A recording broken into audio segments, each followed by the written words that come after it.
جو بر بحر.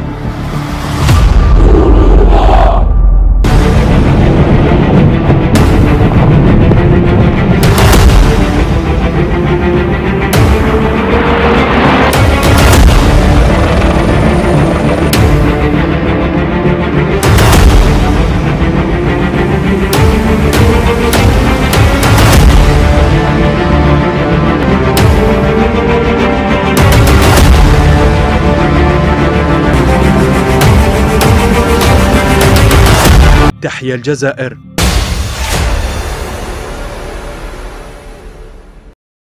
Pharmaceutiques veulent répondre à ce besoin. Vous allez le voir, le secteur est en pleine mutation. Objectif, renforcer la souveraineté sanitaire de la région. Bonjour et bienvenue dans Algeria Tomorrow. Comment produire en Afrique les médicaments consommés par les Africains? En quelques décennies, l'Algérie s'est hissée parmi les principaux producteurs pharmaceutiques d'Afrique. Plus de 2,5 milliards d'euros de médicaments ont été produits l'an dernier. Quelques 200 unités de production couvrent près de 70% des besoins du pays en générique, une aubaine en période de tension accrue sur le marché international. Un exemple avec les laboratoires Frater Razès qui, en pleine pandémie, ont mis sur le marché un anticoagulant qui a été prescrit aux malades du Covid-19. C'est la première fois en Algérie qu'étaient produits des médicaments biosimilaires, c'est-à-dire faits à partir d'organismes vivants. S'oriente vers la biotechnologie. Nous avons anticipé, au même titre que les laboratoires internationaux et étrangers, par l'innovation pharmaceutique, en orientant notre production vers les biosimilaires et la fabrication des produits issus de la culture cellulaire. Ce produit était importé depuis 20 ans. Nous avons quand même assuré l'autosuffisance pour notre pays, pour les malades algériens.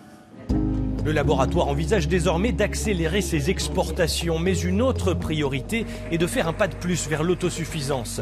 Grâce à ses recherches, il espère pouvoir bientôt synthétiser des substances organiques. Si nous réalisons cette biosynthèse, nous allons nous dispenser d'importer les matières premières. Nous fabriquerons nous-mêmes nos matières premières. Nous assurons notre fabrication de A jusqu'à Z. Plusieurs réformes ont permis un changement de paradigme dans le pays où les produits de santé, qui étaient une enveloppe budgétaire, sont devenus un levier de croissance.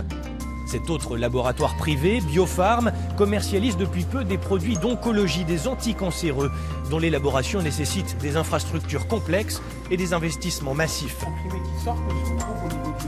L'industrie pharmaceutique est la locomotive de l'industrie en général en Algérie. C'est une industrie qui connaît depuis une vingtaine d'années une croissance à 2 chiffres. Le challenge, c'est d'acquérir le know-how, le savoir-faire pour la production de nouvelles technologies. Nous avons aussi l'ambition pour l'année prochaine de passer à l'hormonologie et pourquoi pas passer aux médicaments biologiques dans un proche avenir. C'est ici, dans ce laboratoire de R&D, que Biopharm développe ses prochains produits en collaboration avec le milieu scientifique et universitaire algérien.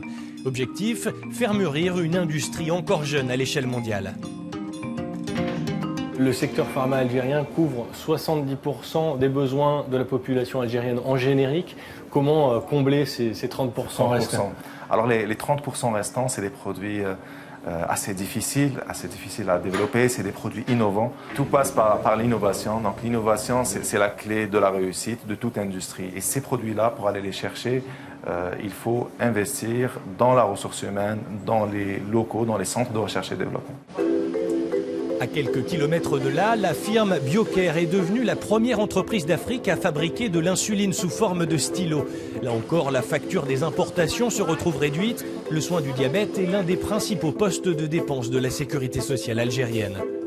C'est une technique et technologie unique à notre continent africain. C'est un produit vital surtout pour le malade algérien et le malade de notre continent africain. L'Algérie s'appuie sur le laboratoire public Saïdal. Il a été l'un des premiers en Afrique à produire un vaccin anti-Covid, le Coronavac, en collaboration avec la Chine. L'entreprise se tourne vers l'Afrique et soutient le développement d'une industrie continentale intégrée avec des pôles régionaux spécialisés. Nos partenaires africains deviennent eux aussi plus exigeants et ils veulent une présence d'une partie de l'industrie pharmaceutique chez eux. Et ça, Saïdal peut l'offrir. Comme vous savez, quand la santé va, tout va. Donc quand on commence par donner cette sécurité sanitaire aux populations, suivra certainement une sécurité alimentaire. Et c'est les deux domaines les plus importants pour développer l'Afrique et pour développer l'Algérie. L'un des enjeux dans les temps à venir sera de convaincre les principaux bailleurs de fonds comme l'OMS d'acheter des médicaments africains afin de créer de la valeur ajoutée sur le continent. نستمع حضرات المستمعين الكرام إلى هذه الوثيقة النادرة في الميدان التراثي الغرناطي، وهي عبارة عن تسجيل نادر للفنان إدمونيا فيل، وهو استخبار من طبع موال مسجل سنة 1902 في القرن الماضي.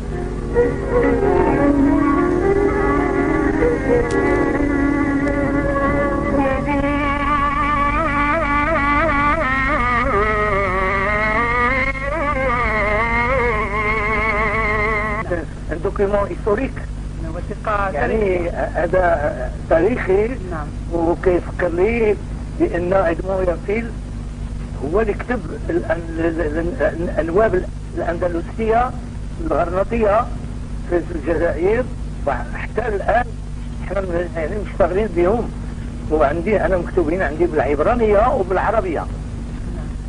إدمونيا فيل. نعم. ناخذ تعقيب من الأستاذ أحمد بيرو على هذا الاستخبار.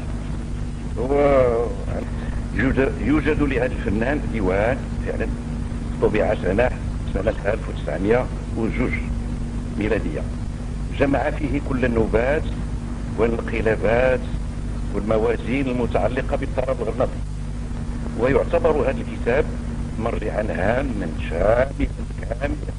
والجزائر عام 54 جيت للجزائر وفي تلمسان غنيت، والتقيت بالشيخ العربي بن ساري رحمه الله، واستقبلني بالدار ديالو وشربنا اتاي وعرض عليا الاذاعه، حضرت